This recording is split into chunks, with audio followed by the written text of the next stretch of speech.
Hey guys, how you going? Hope you're all doing very well. This evening I'm going to be doing a review of an animated film from Denmark, Danish language English subs, released in the year 2006, directed by Anders Morgan Taylor, and this movie is called Princess.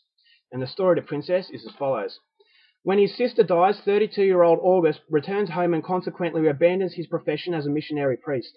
His beloved sister Christina, who went from greatness to decay as the famous porn star The Princess, is dead after years of drug abuse. She leaves behind her 5-year-old daughter Mia, whom August feels obliged to take care of.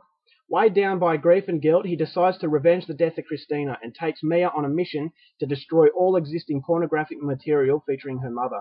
The mission escalates into a brutal and violent route, where August desperately tries to protect the one thing that is precious in his life, Mia. So the movie centers on a woman named Christina. She is a very, very famous porn star and a very successful porn star.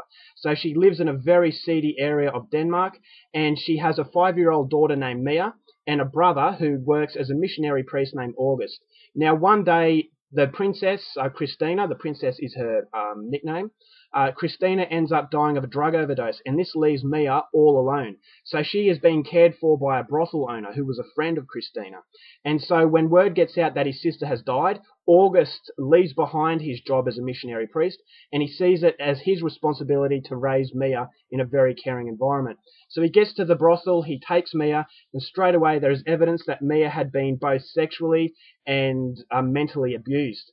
So she's covered in bruises. This angers August, and there is one name that keeps coming up, and that is Charlie. Now, Charlie is the brains behind all of this operation in the porn industry, and August sees Charlie as the reason why his sister died, and the reason why the daughter, his niece, has been abused all this time. So he goes on a mission to destroy every single piece of pornographic material that his sister was in, and at the same time make those that he feels responsible for the death of his sister and the abuse of Mia to face justice of his own kind. So whether or not he succeeds this, he goes down a very dark and brutal journey, and whether or not he succeeds in what he does, that's something you're going to have to find out for yourself, because that's as far as I'm going with a synopsis.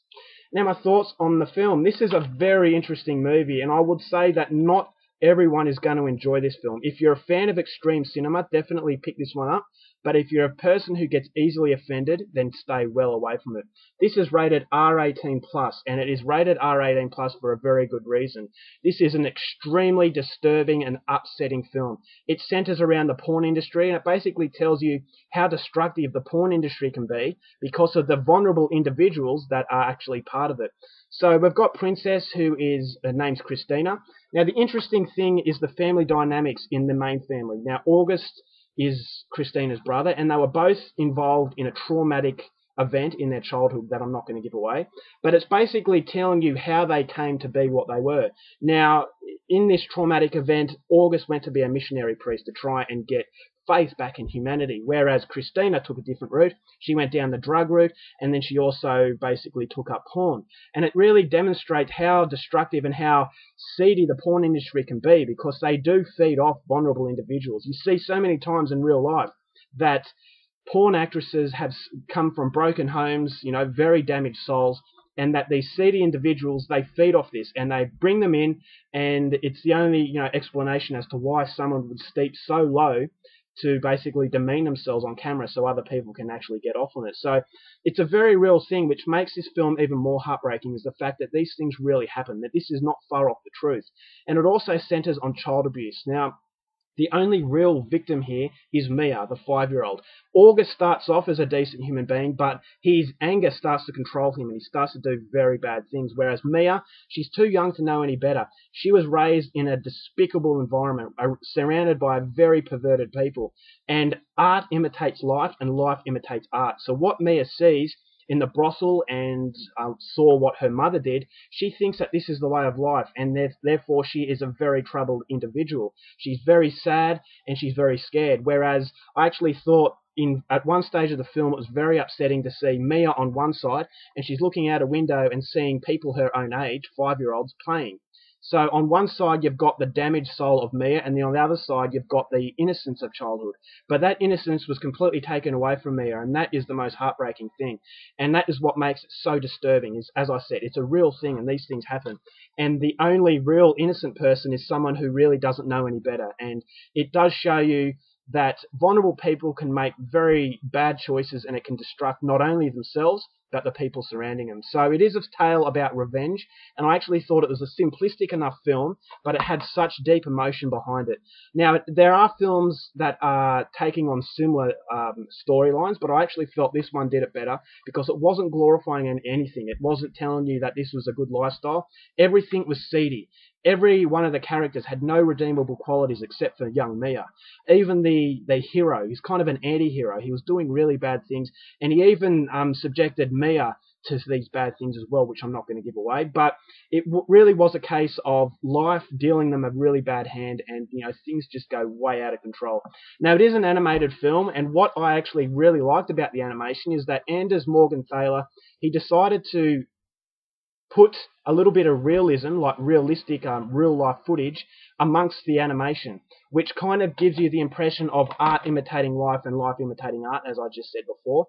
And the line between reality and animation is very thin. So when you go to the reality, it goes back to the animation, and the animation just seems a hell of a lot stronger. So for that, it was a risk that Anders Morgan Thaler took, and I actually thought it was a risk that really paid off, because what you see is what you imitate, and that's what really it intensified even more with that little combination. So it's a very unique animation, and if you like that kind of thing, then this is definitely one that's a little bit different. The sexuality in the film, there is taboo themes. Now, these themes are pornographic material. You've got child molestation, you've got violence surrounding a child, and just brutality of the highest nature and of the most cruelest nature. So that's why I say it is a very extreme film, so be very careful going into it. My only problem I had with the movie was the fact that it kind of is black and white. The porn industry are the bad guys, and August is the guy you're supposed to sympathise with, where there's no real grey area in between. It would have been good to see a humane approach to the porn industry. It really does. It tells you how inhumane the porn industry is, and that's true. It is not a very respected industry. But I actually would have rathered it have a little bit of interpretation in the middle, not paint them as just solely evil and one side's good. I actually felt the good side had a little bit of bad in it, so that one left it up to interpretation as to whether or not you feel this guy was good or not. But the bad side, the porn side, it was just a little bit too cut and dry. It was just what you see is what you get, and it's an open and shut case. So for that, I didn't really like the fact that it was so anti-porn, and I actually felt it kind of took a little bit of realism out of it. But having said that, the ending was absolutely magnificent. A very, very depressing way to end a film, but it matched the whole mood that the movie overall had. It's a very, very seedy film. Don't think it's going to arouse you in any way. It's a porn sort of movie. It's not explicit. There's no penetration. But the overall theme is sexuality and, molestation and all other things that will really make you squirm. So it does show the porn industry for what it is. Very dirty, low-life scum. And this movie portrays that world in a way that other films don't quite manage to do. The second half of it, when August wants to go for his revenge, is a little bit simplistic, and it's kind of going down a stereotypical sort of revenge film. But, it still doesn't take away from the fact that this is an absolute powerhouse of a film. It is extreme. There is some scenes of brutality and the violence that were really hard to actually witness, especially one involving a crowbar. I'm not going to give away anything, but that was really painful. So the violence, the sexuality, and the overall theme of the film is deeply depressing. I have not been this upset by a film in a very long time. The soundtrack was absolutely fantastic once again. So I cannot get this out of my mind. It has just stayed with me for a very long time. What happens to this little girl and the innocence that has been taken away from her without her choosing was just absolutely heartbreaking. So it's one of the most depressing films I've seen in a long time, but also one of the better animated films out there. So I'm giving this 4.5 stars simply because it has so much power. If you're a fan of extreme cinema and you're not easily offended, definitely go out and check out Princess. Alright guys, that's my review. I hope you enjoyed it. Till next time, keep watching movies, and I'll see you later. Bye.